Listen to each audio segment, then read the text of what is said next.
இது போகும் வழியோ வெற்று பாதை, திரும்பும் வழியோ வெற்றி பாதை, விரும்பிய இதயத்தை அடைந்திடும் பயணம் இது.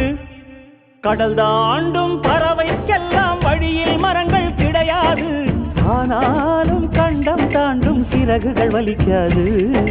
மலையேறும் எறும்பின் கால்கள் வெயிலை மிதித்து உடையாது, மனதோடு காதல் வந்தால் மனிதா தடையேது.